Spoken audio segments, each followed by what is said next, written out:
안녕하세요. 저는 공대를 졸업하고 지금은 둘째를 임신해서 태교에 집중하고 있는 40대 여자입니다. 제가 들려드릴 이야기는 저에게 불과 몇 년 안 되어 일어난 일들이며 사건의 일부는 현재 진행 중입니다. 그래서 더욱 사연을 올리기가 두렵기도 하고 주변에서 알아볼까봐 자세하게 쓰기 어려운 점 이해 부탁드려요. 하지만 그냥 조용히 넘어가기엔 제 속이 문드러질 것 같고 혹여라도 이 사연을 보시고 마음에 짐이 있으신 분들은 시원하게 해결하시라고 용기 내봅니다. 지금부터 제 기가 막힌 이야기를 시작해 보겠습니다. 처음에 말씀드렸다시피 저는 공대를 졸업했습니다. 공대 특성상 남자 비율이 훨씬 높아서 저는 대학 다닐 때 참 인기가 많았었어요. 솔직히 어디 가서 빼어나게 예쁜 얼굴은 아니지만 못났다는 소리는 단 한 번도 들어본 적 없었습니다. 대학 생활을 하면서 살면서 이렇게 많은 고백을 받아볼 일이 있을까 싶을 정도로 대시를 많이 받았습니다. 하지만 그 당시에 저는 연애에는 딱히 관심이 없었고 통금까지 있었을 정도로 아버지께서 엄하셨기 때문에 엄두도 내지 않았죠. 보통은 제가 한두 번 거절하면 다들 물러서곤 했는데 딱 한 선배만큼은 제가 귀찮을 정도로 저한테 들어붙었습니다. 그 선배의 이름은 김주은이었어요. 솔직히 성격이 별로 좋아 보이진 않아서 친하게 지내거나 그런 일은 없었던 선배였습니다. 생긴 건 그래도 잘생긴 편에 속하긴 하는데 은근히 느껴지는 약간 날라리의 기운이 있었다고 하시면 이해하기 쉬우실까요? 굳이 성격 이야기를 한 건 툭하면 후배들 불러다가 인사 안 한다고 기합 같은 걸 주기도 하고 억지로 동기들에게 술을 먹이기도 하고 그랬어요. 그래서 참 사람이 덜 됐구나 하고 생각했었는데 싸움도 꽤 잘하는지 다른 선배들도 주은 선배한테는 함부로 못하더라고요. 저는 성인이 되어서까지 힘자랑을 하는 그 사람이 그렇게 좋아 보이지 않았습니다. 당연히 고백도 거절했고요. 하지만 그럴수록 저한테 더 다가오려고 하더라고요. 공강인데도 굳이 저를 보려고 학교에 찾아와서 학식을 같이 먹자고 한다거나 아니면 저는 카페인을 마시면 밤에 잠을 못 자서 코코아도 입에 안 대는 사람인데 아메리카노를 불쑥 내민다거나 정말 제가 기함을 토했던 것은 제가 집에 갈 때 몰래 쫓아와서 저희 집 앞에서 서성이고 있는 걸 저희 아버지께서 보시고는 강도인 줄 알고 경찰에 신고를 했던 사건 때문이었어요. 경찰서에 가서 저한테 강도 아니라고 학교 선배라고 설명해달라고 빌고 저희 아버지는 학교 선배가 왜 집 앞에서 서성이냐고 스토커 아니냐고 소리 지르고 한동안 과에 소문이라도 날까 쪽팔렸는지 수업도 안 나오더라고요. 저는 결국 주은 선배에게 딱 잘라서 너무나도 불편하다고 이야기했고 저의 정색이 조금 멋쩍었는지 주은 선배도 제게 사과했고요. 제가 싫다고 몇 번이나 말했는데 선배가 자꾸 이런 식으로 행동하니까 소문도 이상하게 나고 따돌림도 당하고 왜 제 입장은 하나도 생각 안 해요? 선배가 그런 식으로 행동하니까 제가 더 선배를 싫어하는 거예요. 제가 죽었다 깨어나도 선배 같은 사람이랑은 사귈 생각 없고요. 선배랑 저랑은 아예 결이 다른 사람이라고요. 제 말에 충격이었는지 주은 선배는 기분 나쁘다는 표정을 지었고 뭐라고 더 말하려는데 저는 휙 돌아서 그 자리를 피했습니다. 그 뒤로 정말 마주칠 일 없게 수업을 잘 들었고 1학년을 마치고 종강 파티를 하게 되었어요. 솔직히 그 자리에 별로 가고 싶진 않았지만 선배들도 모두 빠지지 말고 참석하라고 몇 번이나 주의를 줬기에 어쩔 수 없이 갔습니다. 저는 평소에 술을 잘 먹지 않는 사람이에요. 아버지가 무섭기도 하고 술에 취해서 흐트러지는 모습을 남에게 보여주는 것도 매우 싫어하고요. 그래서 깔짝깔짝 마시는 척만 하고 있었는데 선배들이 집요하게 저를 물고 늘어지더라고요. 자리를 피하려고 잠시 화장실에 갔다 오니 잔이 가득 채워져 있었어요. 그러더니 주은 선배와 그 옆에 있던 무리들이 저한테 원샷을 하라고 강요하더라고요. 평소 같으면 주은 선배가 제 편을 들어줬던지라 마시지 않아도 되었지만 선배까지 합세해서 마시라고 다들 저만 바라보고 있으니 안 마실 수가 없었어요. 결국 벌컥벌컥 원샷을 했고 제가 그렇게 주량이 약한 사람도 아니고 평범하게 소주 반병까지는 마실 수 있는데도 맥주 한 잔에 넉다운이 되어버렸습니다. 기억이 하나도 없어요. 정말 드문드문 나는 기억도 하나 없이 그대로 필름이 끊겼고 눈을 떠보니 처음 보는 이상한 무늬의 천장이 보였습니다. 속이 울렁울렁하고 토할 것 같아서 화장실에 가려고 이불을 걷었는데 적나라한 제 몸이 그대로 보였습니다. 거기다가 이불 너머로 보이는 남자의 팔에 저를 소리를 꽥 지르고 말았죠. 주은 선배였어요. 제가 꽥 지른 소리에 잠이 깼는지 저한테 벌레라도 봤냐고 하더라고요. 선배, 이게 어떻게 된 거예요? 왜 선배랑 제가 어딘지 모르는 방 안에 있어요? 여기 어디예요? 어디긴 어디야. 모텔이지. 어제 술 먹고 집에 못 가겠다고 나한테 여기 들어와서 쉬자며. 제가 그랬다고요? 기억이 하나도 안 나요. 선배가 절 어떻게 한 거 아니에요? 나를 왜 그런 이상한 범죄자로 몰아? 너 이러려고 나보고 모텔 가자고 거야? 와, 너 무섭네. 이런 식으로 한 건 했다 이거야 지금? 그게 다 무슨 소리예요? 네가 지금 나한테 덤터기 씌우잖아. 나는 네가 오자고 끌고 와서 온 거야. 마치 제가 선배를 끌고 왔다는 듯이 말하면서 기억이 안 난다는 저에게 발뺌하는 거냐고. 이런 식으로 합의금이라도 받으려고 하냐면서 소리를 고래고래 지르더라고요.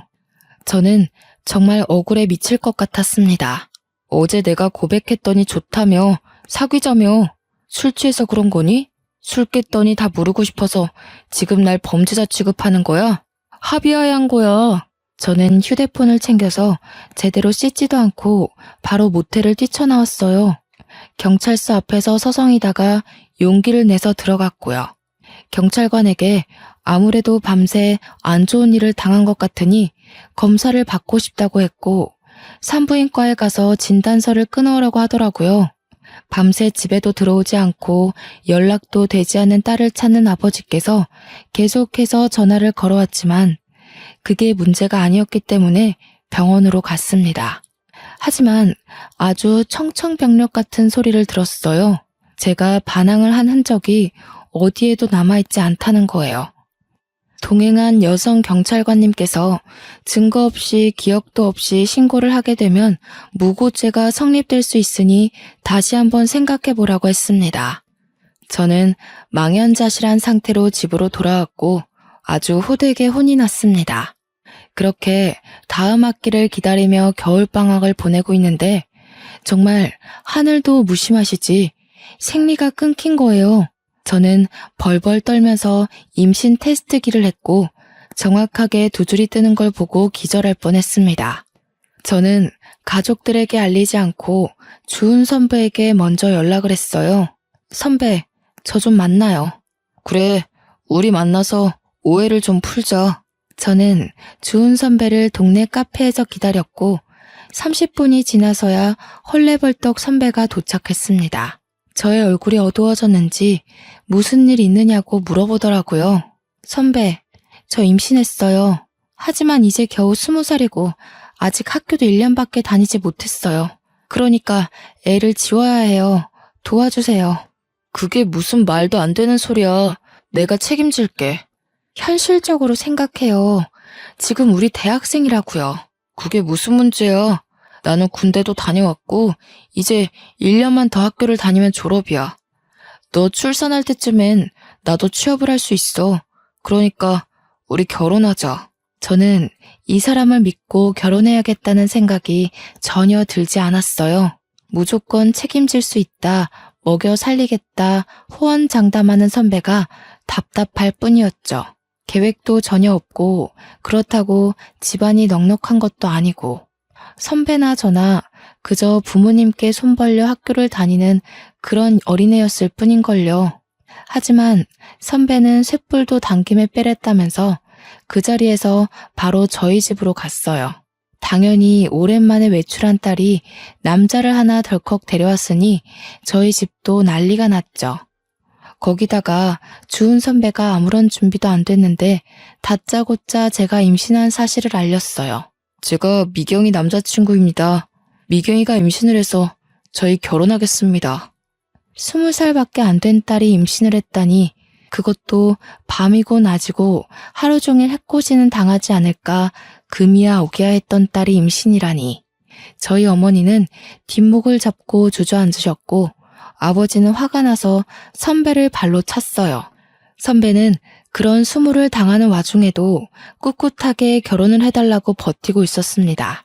이성을 찾은 부모님께서 한동안 말이 없으시다가 한숨만 푹푹 내쉬고 어머니는 눈물까지 흘리셨어요. 그런 모습을 보면서 저도 눈물이 쉴 새 없이 흘렀습니다. 하지만 이미 임신은 했고 남자는 결혼하겠다고 하는 마당에 저희 부모님께서 뭘 더 어쩔 수 있었겠어요? 저에게 후회하지 않겠느냐 물었고 저는 아무런 대답도 못했습니다. 솔직히 후회할 것 같았어요. 하지만 잉태한 새 생명을 지우자니 그것도 못하겠더라고요. 결국 저는 학교에 휴학계를 내고 결혼과 출산을 준비했습니다. 산부인과에 가니 임신 5주차라고 하더라고요. 아이의 심장 소리는 2주 뒤에는 들을 수 있을 거라면서 작은 점이 찍힌 초음파를 보여주는데 또 눈물이 나더라고요. 제가 산부인과를 가든 어딜 가든 제 옆에 꼭 붙어서 저희 부모님께 계속 손에 물 한 방울 묻지 않게 잘해주겠다고 당당하게 말하는 선배가 그제서야 조금 든든해졌어요. 꼭 행복하게 해줄 거라면서 저를 보고 씩 웃는데 그 모습이 조금 멋져 보이긴 하더라고요. 아직 학생의 신분이고 더군다나 어린 나이에 혼전 임신해서 결혼한다는 사실이 조금 부끄러워서 결혼식은 따로 올리지 않았습니다. 혼인신고만 올리고서 선배가 살고 있던 원룸에서 신혼살림을 시작하게 되었어요. 원룸의 환경은 솔직히 좋지 않았고 당장 집을 구할 만큼의 돈은 융통할 수 없어서 어쩔 수 없이 들어가 살게 되었습니다. 선배의 본가는 경상도였어요. 그래서 학교 생활을 위해 서울에서 자취를 하고 있었던 거였죠. 제가 배가 점점 불러오고 아이가 태어나면 원룸에서 키울 수는 없었기 때문에 친정으로 들어가겠다고 말했습니다. 여기 방음도 안 되고 시설도 별로여서 아이를 키우기 힘들 것 같아요. 그러니까 친정집에 들어가서 출산 준비를 하면 좋을 것 같아요. 그게 무슨 소리야? 너 내가 3대 독자인 건 알고 있지? 친정 들어가서 출산 준비한다고 하면 우리 엄마 뒤로 넘어간다. 그러지 말고 나는 여기서 졸업할 때까지만 공부 마치고 돌아갈 테니까 너는 우리 본가에 가 있어. 친정이 코앞인데 굳이 경상도에 있는 시댁에 들어가라고요? 너는 이제 출가 외인이잖아. 거기다가 3대 독자의 씨를 품었는데 당연한 거 아니야? 그리고 나 학교 졸업하면 어차피 우리 고향 쪽으로 취직하려고 했어. 내가 우리 부모님 안 모시고 살면 누가 모셔? 그리고 우리 엄마가 시집살이 시킬 사람도 아니니까 편하게 내 집이다 생각하고 가 있어. 저는 정말 내키지 않았지만 이미 시댁과도 말이 다 끝난 상태였는지 시어머니께서 제게 연락이 왔어요. 아가 언제 오니? 미리 집도 다 정리해 두었단다. 짐부터 먼저 내려보내든가 어른들 너무 오래 기다리게 하는 거 아니다. 저는 그 말에 어쩔 수 없이 친정의 좋은 말로 포장해서 경상도에 홀로 내려가게 되었습니다. 만삭의 몸을 하고 내려가니 처음에는 너무나도 잘해주셨어요. 여기가 천국이다 싶을 정도로 먹고 싶은 거 다 해주시고 어머님이 식당을 운영하셔서 그런지 정말 손맛이 좋았습니다. 저는 오길 잘했다 할 정도로 편안하게 지내다가 무사히 출산을 했고 조리원까지 잘 갔다가 왔습니다. 저희 부모님께서도 그 사이에 2번 다녀가셨고요. 떡두꺼비 같은 아들을 낳아오자 시댁에서는 경사가 따로 없다면서 잔치까지 열어주셨어요. 출산하느라 고생했다면서 값비싼 가방도 하나 사주셨고요. 저는 처음이 조금 어긋나긴 했지만 결과적으로는 아주 좋은 집안에 시집왔다고 생각했습니다. 하지만 그것도 아주 잠깐이었죠. 제 몸조리가 끝나갈 때쯤 시어머니께서 틈만 나면 저를 식당으로 불려다가 일을 시키셨어요. 처음에는 갑자기 직원이 일을 관둬서 도와달라, 손님이 많아서 손이 모자르다, 알바가 휴가 갔다, 이런 이유였지만 나중에는 이유 없이 불러 일을 시키셨죠. 처음에는 한두 시간만 아이를 업고 일을 하면 됐는데 나중에는 대여섯 시간씩 저를 부려먹더라고요. 남편은 제게 3개월만 있으면 내려간다고 했지만 저는 그 시간이 너무나도 지옥 같았어요. 하루는 삭신이 쑤셔서 도저히 못하겠다고 하니 시어머니께서 제게 욕을 한 사발 붓는 거예요. 저는 깜짝 놀랐습니다. 살면서 그런 욕을 들어본 게 처음이었어요. 사투리를 팍팍 썩어가면서 얼마나 찰지게 욕을 하던지. 제가 진짜 너무 놀라서 아무 말도 못하고 멍하니 듣고만 있었다니까요. 아무짝에도 쓸모가 없는 년. 네가 아들이 아니라 딸을 낳았으면 아주 내쫓아버리는 건데. 어머님, 저한테 왜 그런 식으로 말씀하세요? 그동안 네가 우리 4대 독자를 임신하고 있었으니까 못 부려먹었지. 나 때는 애 낳고 다 밥 깔고 일하고 그랬어. 시대가 어느 시대인데 아직도 그런 소리를 하셔요. 어마마? 시대가 무슨 소용이야? 시애매가 일하려고 하면 냅다 엎드리고 일하는 거지. 애기 안고 도대체 찌개를 왜 못 날려? 서울 깍쟁이는 이래서 안 된다고 혀를 끌끌 차셨죠. 저는 성취하는 몸으로 다리가 퉁퉁 붓는 것을 느껴가면서 일을 했습니다. 조금만 버티라던 남편은 주말에 내려오지도 않았어요. 저는 학교 선배들과 동기들에게 잘 지냈느냐면서 안부 연락을 하면서 혹시 주은 선배는 학교 생활 잘하느냐고 물어봤죠. 학교 사람들은 제가 남편과 결혼해서 아이를 낳는다는 사실을 아예 모르고 있을 거라 생각했어요. 제가 아무에게도 말 안 했거든요. 주은 선배? 선배야 뭐 늘 잘 있지. 맨날 술 먹고 놀러 다니고. 진짜 저러고서 어떻게 졸업하나 싶다. 논문을 쓰느라 바빠서 못 내려오겠다던 남편은 맨날 술 먹고 놀고 있다고 하더라고요. 그때 느낀 배신감이란. 역시 사람은 화장실 들어갈 때랑 나올 때랑 다르다고 하더니 틀린 말 하나 없었어요. 근데 미경이 너도 참 걱정이 많겠다. 나? 갑자기 왜? 너 주은 선배 애 낳았다며. 학교에 소문 쫙 났어. 뭐 필요한 건 없어? 야, 아무리 그래도 나한테 말은 했어야지. 얌전한 고양이가 부뚜막에 먼저 올라간다더니 언제 임신까지 한 거야? 저는 머리통을 망치로 한 대 맞은 것 같은 기분이 들었습니다. 솔직히 아무도 몰랐으면 하는 바람이 컸거든요. 일단 20살에 임신을 했다는 것도 좀 그랬고요. 제가 그렇게 피했던 남편이랑 결국 결혼까지 했다는 것도 좀 부끄러웠고요.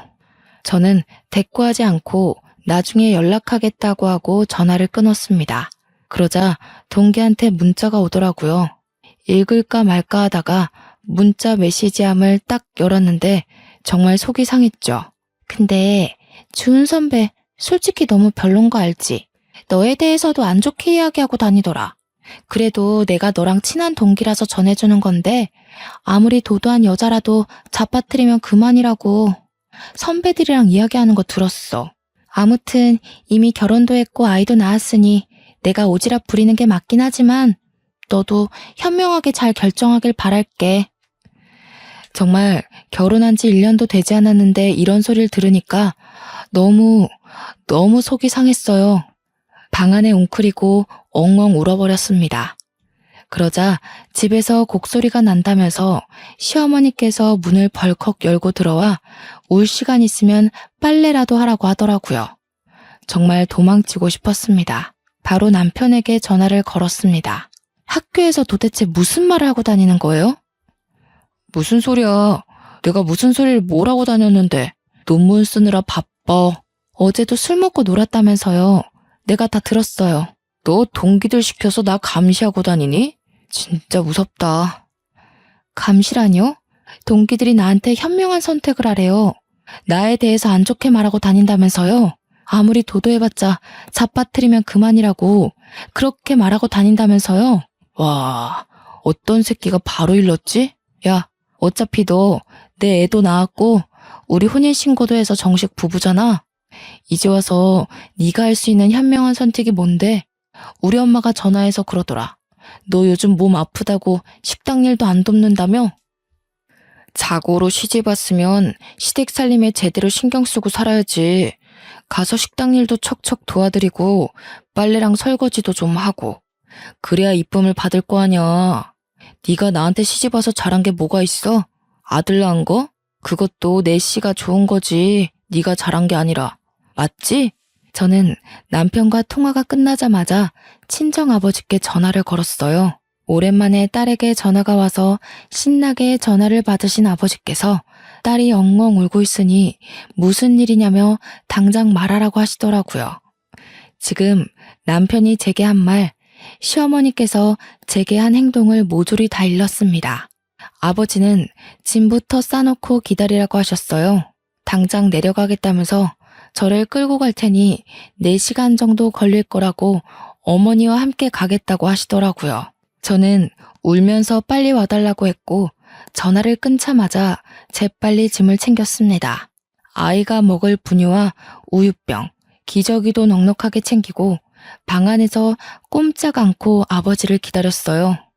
4시간하고도 30분이 더 지나자 밖이 소란스러웠고 저희 부모님께서 도착하셨다는 걸 알게 되었습니다. 저는 황급히 뛰쳐나가 아이부터 어머니께 안겨드렸어요. 시어머니는 이게 다 무슨 일이냐면서 어이없어 하셨고요. 우리 애 당장 데려가겠습니다. 밑도 끝도 없이 잘해주겠다는 말에 고민하면서 시집을 보낸 건데 이게 다 무슨 짓입니까? 아니, 내가 뭘 어쨌다고 우리 집 와서 이런 소란을 피우십니까? 사돈어른. 사돈이라고 하지도 마시오. 우리 귀한 딸 데려다가 밭일이 뭐 어쩌고 어째요?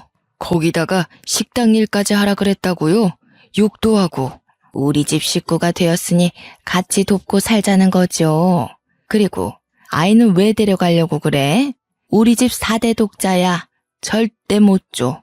애가 물건입니까? 주고 말고 하게. 애는 엄마랑 있어야지요. 아버지는 시어머니의 팔을 확 뿌리치고는 가방을 챙겨서 저와 아이를 차에 태우셨습니다. 시어머니는 당연히 난리가 났죠. 당장 내 손주 내놔라 하면서 소리를 쳤지만 아버지는 차 문을 잠가버리시고는 집으로 출발하셨습니다. 저는 아버지 차 안에서 정말 꿀잠을 잤어요. 그렇게 맘 편히 잔 것도 참 오랜만이었습니다. 집에 도착해서 엄마가 차려주는 밥상을 보니 정말 제가 불효를 저질렀다는 걸 알게 되었죠. 눈물이 자꾸만 나와서 밥을 못 씹겠더라고요. 그런 저를 보면서 아버지도 눈물을 슬쩍 훔치셨고요. 아이를 봐줄 테니 들어가서 푹 쉬라는 말에 정말 오랜만에 울고불고 보채는 아가를 어머니께 맡기고 방으로 들어와 단잠에 빠졌습니다. 그간 몇 시간 못 자고 일하고 애보고 정말 힘들었는데 내 집에서 푹 자도 된다는 생각을 하니 깊게 아주 오래 잠이 들었어요. 뭔가 쿵쾅거리는 소리에 눈을 떠서 휴대폰을 보니 다음날 오전 11시더라고요. 정말 14시간 정도를 깨지 않고 푹 잔 거예요. 그래서인지 몸도 상쾌하고 좋았습니다. 휴대폰에 찍힌 남편의 부재중 통화 40통을 보기 전까지요. 소란스러움에 후다닥 거실에 나가보니 시어머니께서 짐을 바리바리 싸들고 거실에 앉아 계셨어요. 아버지와 어머니는 화가 잔뜩 나 있었고요. 저를 보자마자 시어머니께서 아주 불쾌하다는 듯 말씀하셨습니다. 우리 집 4대 독자를 데려가고도 무사할 것 같니? 나도 여기서 좀 지내겠다. 식당도 문 닫고 왔으니 아주 시간 많아. 당장 내 손주 안 내놓을 거면 나도 너네 친정에서 너희 엄마 밥 먹으면서 편하게 좀 쉬자. 이게 무슨 몰상식한 짓이에요? 내가 가방끈이 좀 짧아요. 배운 게 없어. 어릴 때부터 식당 일 하느라 못 배웠거든.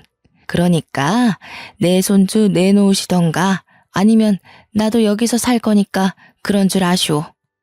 저는 정말 애를 줘버리고 싶었지만 저 똘망똘망한 눈으로 우리 어머니의 품속에 폭 안긴 아가를 보면 차마 그럴 수 없었습니다. 저는 어쩔 수 없이 남편에게 전화를 걸었어요. 남편도 이 사정을 모두 알고 있는지 전화를 받자마자 저한테 쏘아대더라고요. 그러게 왜 생각 없이 짐을 싸서 그렇게 나가고 그래? 어? 내가 오죽 힘들었으면 그랬겠어요? 나한테 손에 물 한 방울 안 묻히게 해준다면서요. 그땐 그때고 지금은 지금이지. 됐고 이렇게 된 거 우리 엄마 따끈한 밥상이나 잘 챙겨드려. 놓친네 경상도에서 버스 타고 올라오느라 아주 힘드셨을 텐데. 몸도 좀 주물러 드리고. 아버지는 제 전화를 뺏어서 남편에게 당장 친정으로 오라고, 오지 않으면 아주 큰일 나게 될 거라고 했습니다.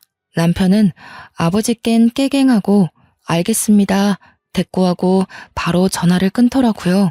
그리고 정말 30분 만에 쏜살같이 친정집에 왔어요. 당장 사돈 어른 모셔다 드리고 와. 그리고 나서 이야기하자. 어머, 제가 왜요? 며느리 고집 제대로 꺾어야지 아니면 못 갑니다. 어디 우리 손이 귀한 집안에 시집와서 아들을 낳아놓고 도망을 갑니까? 우리 손주는 절대 못 줍니다. 저 기집애가 고집 꺾을 때까지 내가 여기 단단히 버티고 있을 거예요. 누구 보고 기집애라고 하시는 거예요? 미경아, 그동안 이런 취급 받으면서 살았던 거니? 이런 취급은 아니었고요. 미경이가 계속 고집 부리니까 저희 어머니도 어쩔 수 없는 거죠. 다들 화내지 마시고 미경이도 친정에서 몸 좀 편하게 있고 저희 어머니도 여기서 손주 보면서 식당 일도 좀 쉬시고 하면 좋죠. 장모님께서 저희 엄마 몸보신 좀 해주세요. 맛있는 거 좀 대접해 주시고.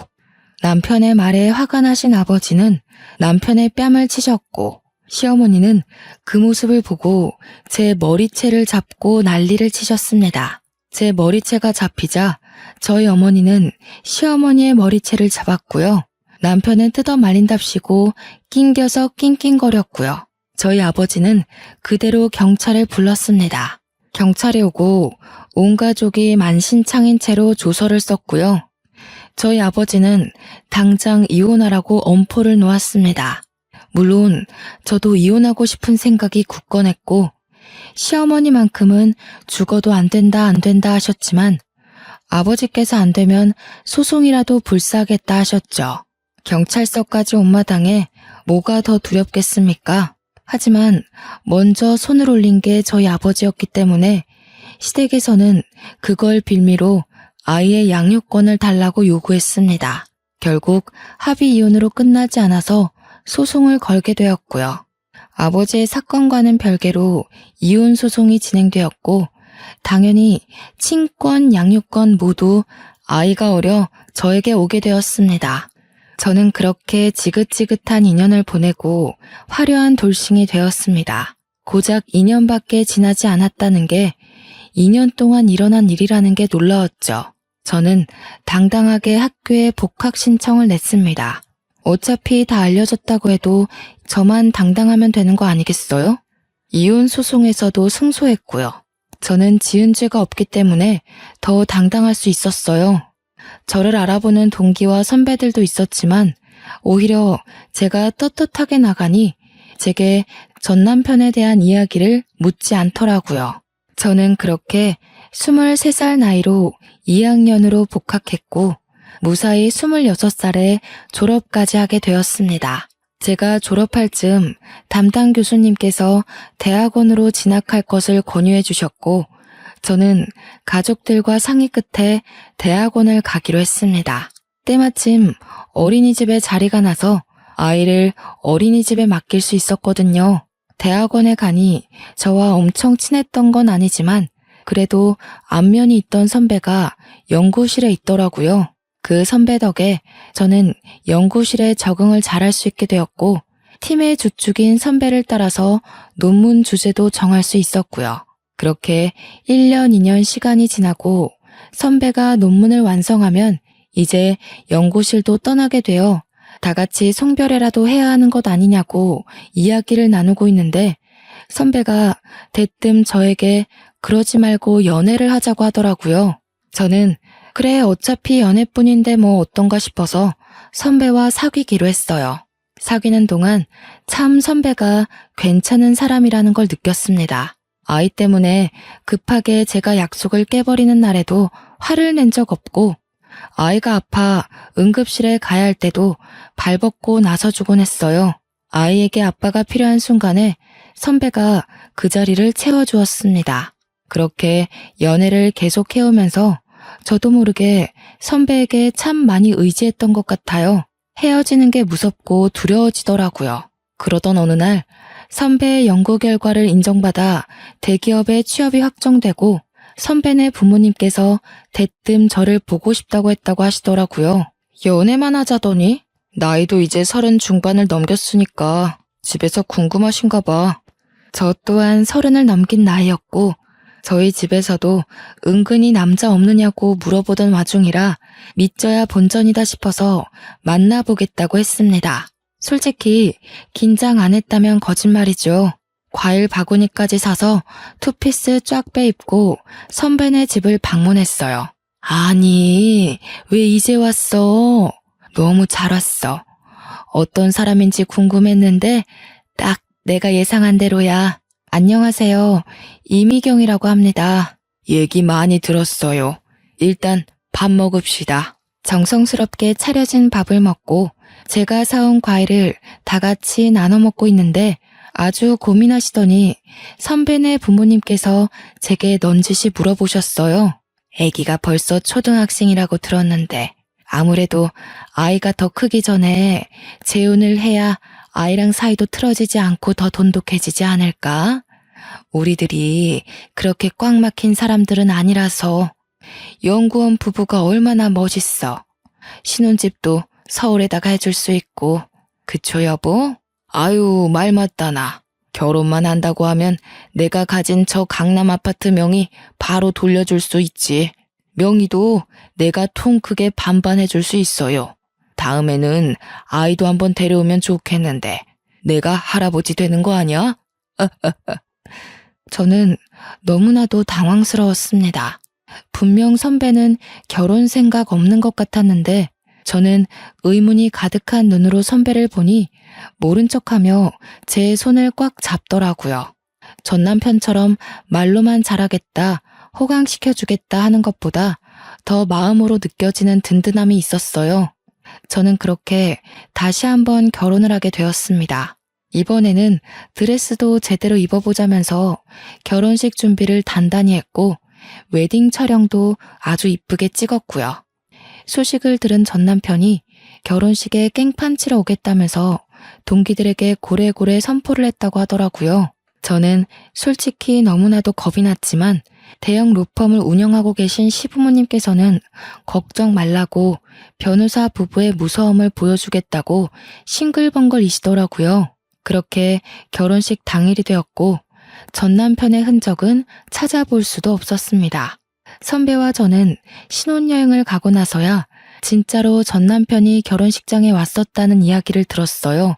동기가 전해주더라고요. 아니, 나는 진짜 그런 뻔뻔한 인간 처음 봤다. 그 인간 학점 말아먹고 결국 취직 안 돼서 아직도 백수로 산다고 하던데? 거기다가 결혼식 와서는 깽판을 논내만에 하더니 갑자기 저승사자라도 본 듯 헐레벌떡 도망치더라? 어이가 없었어. 아무튼 결혼 축하해. 저는 신혼여행을 다녀와서 남편과 아이와 함께 셋이 깨볶는 신혼을 보냈어요. 혹여라도 둘만의 시간이 필요할까 시부모님께서는 저희 아이를 데리고 놀러도 다녀오시고 로펌에 초대해서 구경도 시켜주시고 정말 너무 감사하게 아낌없이 사랑을 주셨습니다. 하루는 급하게 시아버지께서 서류가 필요하다고 로펌에 좀 가져다 달라고 하셨어요. 너무 미안해하면서 말씀하시길래 괜찮다고 서류를 확인하고 바로 로펌으로 달려갔습니다. 아버님의 사무실 문을 딱 여는데 웬 모자가 무릎을 꿇고 빌고 있더라고요. 그 뒷모습이 익숙해서 누구지 하는 와중에 아버님께서 저를 부르셨습니다. 우리 며느리 왔어. 서류는 여기다가 주고 잠시 게스트룸에 기다려줄 수 있겠니? 정 변호사, 경비원 불러서 이분들 좀 밖으로 모셔다 드리게나. 여기서 와 이러셔도 아무 소용 없습니다. 저희 의뢰인께서는 강경하시고 소송을 취하할 생각 없으십니다. 제발 한 번만 살려주세요. 제가 여기서 이런 소송에 휘말리게 되면. 저는 그 익숙한 소리에 남자의 얼굴을 들여다보니 전 남편이지 뭐예요. 옆에 무릎을 같이 꿇고 있었던 건 전 시어머니였습니다. 아니, 네가 여기 어떻게? 예, 잘됐다. 우리 아들 좀 살려주라. 네가 여기 변호사님이랑 잘 아는 사이니? 응? 저희 며느리입니다만. 어떻게 아는 사이니? 예전에 말씀드렸던 제 전남편이에요. 결국은 무슨 죄를 지었는지는 몰라도 여기서 이렇게 만나게 되네. 다 오해란다. 우리 아들 착한 앤 거 너도 잘 알잖니. 억울하게 누명을 써서 뭐 술잔에 수면제를 타서 나쁜 짓 하고 그러래 아닌 거 너도 잘 알지? 어떤 몹쓸 꽃뱀이 우리 아들 가지고 한탕하려고 그런 누명을 씌워서 고소를 했지 뭐냐. 술에 수면제를 탔다고요? 그래. 수면제를 타서 잠이 들게 해가지고 기억이 없다면서 우리 아들을 글쎄 입에도 담기도 힘든 그런 일로 고소를 했어. 저는 그제서야 제가 당했던 지난 일들이 떠올랐어요. 종강 파티를 갔다가 맥주 한 잔에 기억을 잃고 모텔에서 눈을 떴던 일, 그로 인해 임신해서 지옥 같은 시집살이를 당했던 일 모조리 말이에요. 김준, 너 나한테도 그렇게 한 거야? 전 남편은 아무런 말도 않고 고개를 숙이고 있었고 저는 눈물이 팍 터져 나왔죠. 벌벌 떠는 저 모습이 진실이라는 걸 대신 말해주는 게 아니겠어요? 시아버지께서는 이 이야기를 듣고 대충 눈치를 채셨는지 아주 화가 잔뜩 나셨습니다. 이런 몹쓸, 증거도 지금 확실한 거 아시죠? 술집 가게 CCTV에 수면제를 탄 장면이 찍혀있단 말입니다. 다 오해라니까요. 오해가 아니라고요. 나한테도 그랬단 말이에요. 나는 저 사람 말만 믿고 내가 술에 취해 기억을 못하는 거라고 나 스스로를 자책했어요. 내가 우리 부모님 가슴에 대못을 박았다고 아프다고 말도 못하고 당신의 모진 시집살이를 견뎌내면서 살았다고. 아니 얘가 이제 와서 왜 다 우리 아들 탓이야? 당신 아들 탓을 한다고? 아들을 도대체 어떻게 키웠길래 저렇게 뻔뻔하게 범죄를 일으키고도 여기 와서 사죄를 해? 피해자한테는 사과했어, 당신? 피해자한테 진심으로 사과했냐고. 나한테도 가스라이팅 해놓고 그랬을 리 없지. 너는 아주 콩밥 제대로 먹어봐. 제 눈치를 보면서 이러지도 못하고 저러지도 못하는 전 남편을 보고 저는 확신을 했고 경비원에게 끌려나가는 두 사람을 보면서 복수를 결심했습니다. 저는 시아버지에게 수치스럽지만 제가 당했던 일을 낱낱이 고했고 그간 전 남편과 같이 어울렸던 동기 선배들에게 연락을 돌려 증언을 얻어냈습니다. 이런 일이 한두 번이 아니었고 죄책감을 느끼고 있던 전 남편 친구도 있더라고요. 그래서 모든 증언을 한 곳에 모아서 결국 법정에서 증거로 제출했고 받아들여졌습니다. 당연히 전 남편은 징역 5년을 선고받았고 그 이후에 전 시댁에서 찾아와 저에게 엎드려 빌고 시부모님에게 사정사정했지만 얄짤없었죠. 이 일을 계기로 저희 아들에게도 접근할 수 없도록 접근 금지 명령도 내렸습니다. 이게 다 법조인인 시부모님 덕분에 일사천리로 진행될 수 있었죠. 아직 위자료 관련한 부분에 있어서 법원 판결이 나지 않아 기다리고 있는 중입니다. 기다리는 와중에 정말 너무나도 감사하게 저희 부부에게 둘째가 찾아왔어요. 당연히 저희 시댁에서는 경사가 났다면서 제가 침대 밖으로 나올 수도 없게 극진히 대접해주고 계시고 이런 시댁의 사랑을 받는 모습을 보고 저희 친정 부모님도 좋아하시고요.